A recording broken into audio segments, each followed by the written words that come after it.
There are 3 items you can buy one single time for less than the price of 2 bottles of branded fish medication that will resolve the overwhelming majority of illnesses you will ever face in a freshwater aquarium. 2 of them are not sold in the aquarium aisle. One of them is very likely already running inside your tank at this exact moment. Together, they cost between $15 and $25. They do not expire in any practical sense, and a single purchase lasts most hobbyists somewhere between 3 and 5 years. After today, you will not need to buy fish medicine again for anything short of a genuine, confirmed bacterial infection. Now consider what happens instead. You notice white spots on a fish, or a fish sitting on the substrate with clamped fins, or a swollen belly and scales beginning to lift.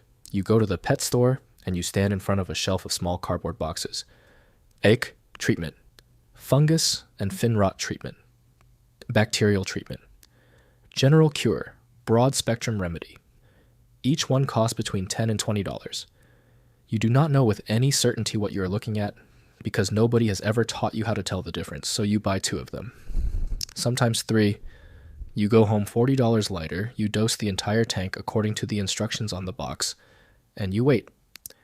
If you experience 2 or 3 of these events in a year, which is entirely normal for a hobbyist who buys fish from a retail store, you are spending somewhere between $80 and $150 a year on medication, and that is before you count the fish you replace afterwards.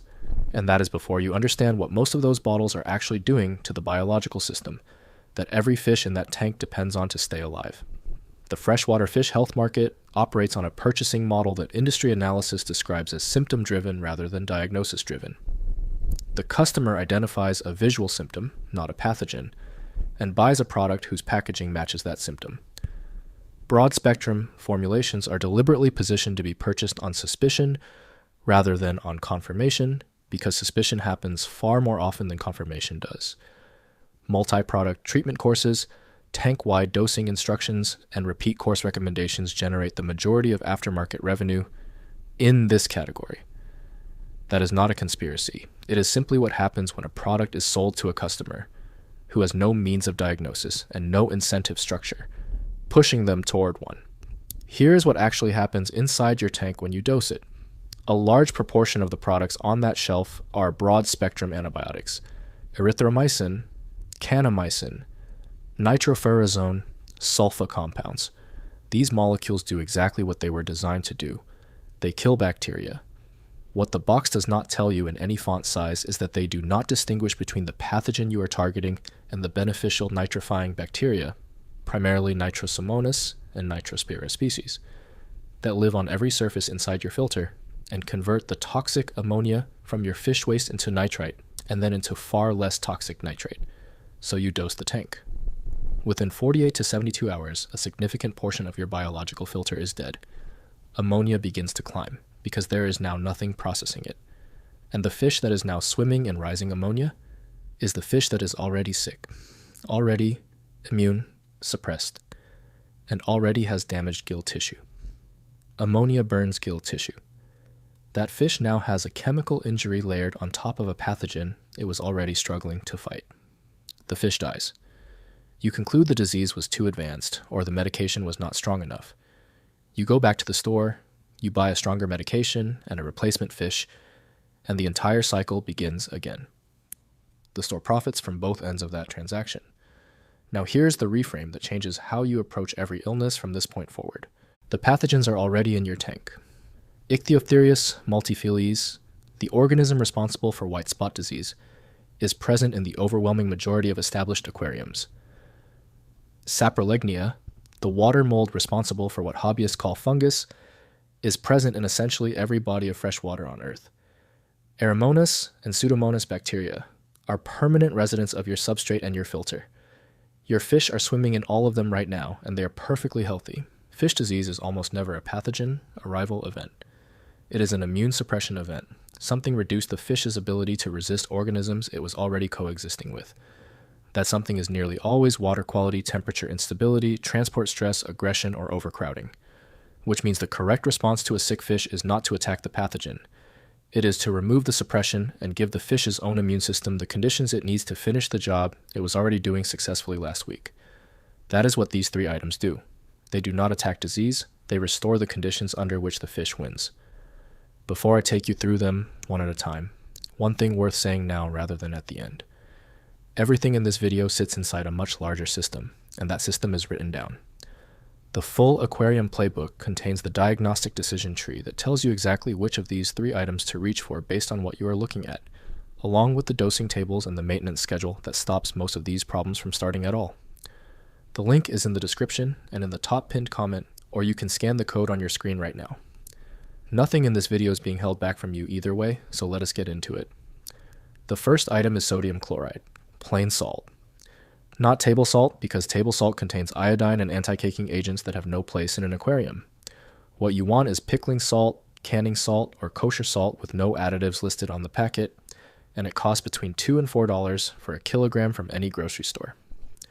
The identical product is sold in the aquarium aisle in a smaller box under the name aquarium salt for several times the price per gram.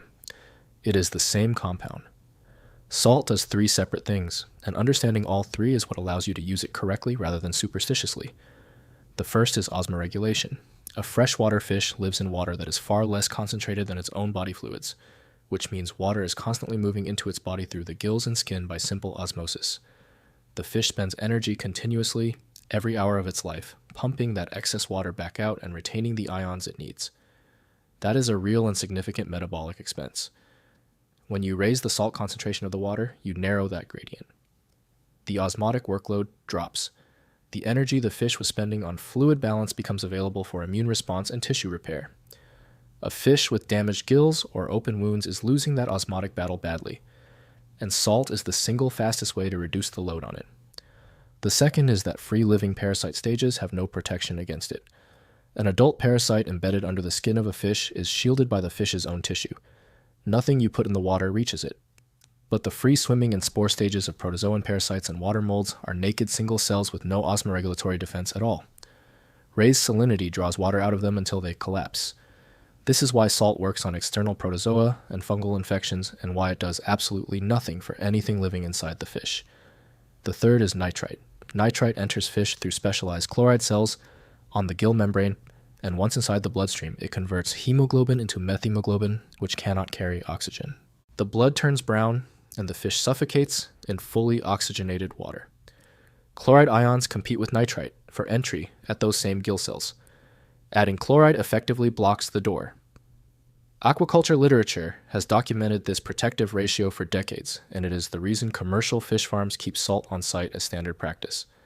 If you have a nitrite reading and fish gasping at the surface, salt is not a treatment. It is an antidote. The second item is magnesium sulfate, sold in every pharmacy on Earth as Epsom salt for between $4 and $6 for a bag large enough to last several years. This is the item almost nobody in this hobby uses correctly, and it covers the entire category of problems that ordinary salt cannot touch. Magnesium sulfate does not raise sodium chloride salinity in any meaningful way, which is the first reason it matters. It works through a different route entirely. Magnesium sulfate is an osmotic agent that draws retained fluid outward across membranes, and magnesium itself acts as a smooth muscle relaxant.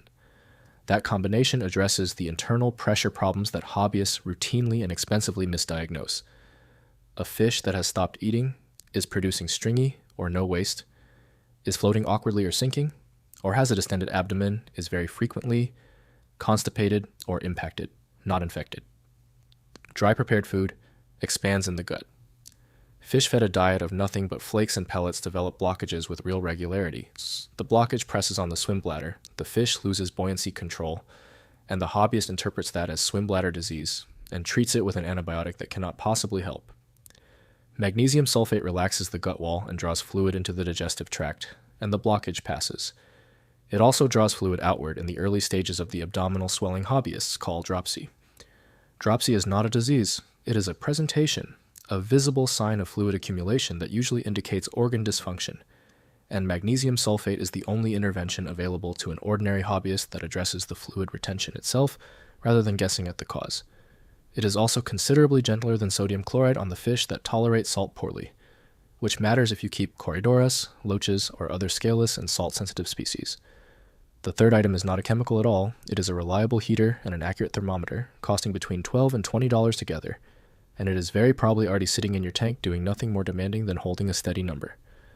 Controlled heat is the most underused therapeutic tool in the entire freshwater hobby. And to understand why, you need to understand the life cycle of white spot disease. The white spot you see on the fish is not the parasite in its vulnerable state. It is a feeding stage buried beneath the fish's epithelium, physically shielded from anything dissolved in the water. This is why hobbyists dose an IH medication, watch the spots persist for days, and conclude that the medication failed. The medication never reached it. It could not. That feeding stage eventually drops off the fish and encysts on the substrate, where it divides into hundreds of new infective cells. Those cells then swim free, searching for a host, and they must find one within roughly 48 hours, or they die. That free swimming window is the only point in the entire life cycle at which the parasite can be killed. Temperature controls the speed of that cycle completely. At around 24 degrees Celsius, which is 75 degrees Fahrenheit, the full cycle takes a week or longer, and the parasite population keeps reinfecting your fish faster than you can act. Raise the tank to around 30 degrees Celsius, which is 86 degrees Fahrenheit, and the same cycle completes in 3 to 4 days. Heat does not kill the parasite. Heat forces the entire population through its one vulnerable stage, rapidly and in a compressed window, while the salt you have already added is waiting in the water to destroy them as they emerge. That is the combination. Neither element does the job alone, and this is precisely why the two of them together outperform the box on the shelf. There is one warning attached to this that you must not ignore. Warm water holds substantially less dissolved oxygen than cool water, and a fish with parasite-damaged gills is already oxygen compromised. Anytime you raise temperature therapeutically, you increase surface agitation and aeration at the same time. An additional air stone during a heat treatment is not optional. If you want the complete illness identification guide, the exact heat and salt schedules by species, and the stocking and maintenance system that prevents most of these outbreaks from ever starting, the full aquarium playbook covers all of it in one place. Link in the description, top pinned comment, or scan the code on your screen. Now here's exactly how to use these 3 items, because the details are what separate a treatment that works from one that causes harm. Never add salt crystals directly to the tank. Dissolve the measured quantity completely in a container of tank water first, then add that solution slowly near an area of good flow. Undissolved crystals settle onto fish and invertebrates and cause direct chemical burns. Add salt in stages rather than all at once. Divide the total dose into 3 portions and add them across roughly 24 hours so the fish adjust gradually. For general immune support and stress recovery, use approximately 1 gram per liter. For active external protozoan or fungal infections, use 2 to 3 grams per liter. Hold that concentration for a minimum of 10 to 14 days, and critically, continue for at least 3 to 4 days after the last visible spot disappears, because the spots vanish when the parasite drops off the fish, not when it dies. Salt does not evaporate, and it is not consumed by any process in the tank. The only thing that removes it is a water change. This is the single most common dosing error in the hobby. When you change 20% of the water, you have removed 20% of the salt, and you replace only that proportion. Redosing the full tank volume after every water change will steadily poison your fish. To end a course, simply stop replacing the salt during water changes, and let successive changes taper it out naturally. For magnesium sulfate, use approximately 1 to 2 grams per liter tank wide, or use a short bath at around 5 grams per liter in a separate container for 15 to 20 minutes with the fish observed continuously. Improvement in a constipated fish is usually visible within 24 to 48 hours. Alongside it, fast the fish for 2 days, then feed blanched deshelled pea or frozen Daphnia rather than dry food. When raising temperature, move no faster than about 1 degree Celsius per hour. Reach your target, hold it for the full course, and lower it just as gradually afterwards. Understand also that salt above roughly 2 grams per liter will damage most aquatic plants and will kill shrimp and snails outright. Where possible, treat in a separate bare bottom container or bucket with a sponge filter and a heater rather than dosing your display tank. That hospital container costs almost nothing to assemble, and it protects the rest of your system entirely. Now the honest limitations, because accurate information is more useful to you than a clean sales pitch. These 3 items will not treat everything, and pretending otherwise would get fish killed. They do not treat internal bacterial infections. They do not treat internal parasites and worms, which require specific medications such as praziquantel or levamisole. They do not treat fish tuberculosis caused by Mycobacterium species, which is effectively untreatable in a home aquarium. They do not reverse advanced dropsy where organ failure has already occurred. Most importantly, they do not treat columnaris caused by Flavobacterium columnare, and this one carries a specific warning. Columnaris presents as pale gray or white patches, often around the mouth or along the back, moves extremely fast, and can kill an entire tank within days. It is salt tolerant, and elevated salinity and elevated temperature can both accelerate it.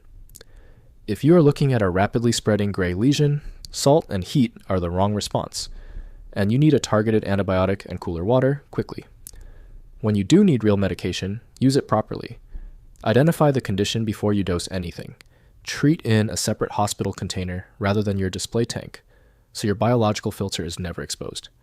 Remove any activated carbon from the filter first, because carbon strips medication out of the water and will make you believe the product failed. Complete the full course rather than stopping when symptoms improve. Never combine two medications unless the manufacturer explicitly states they are compatible.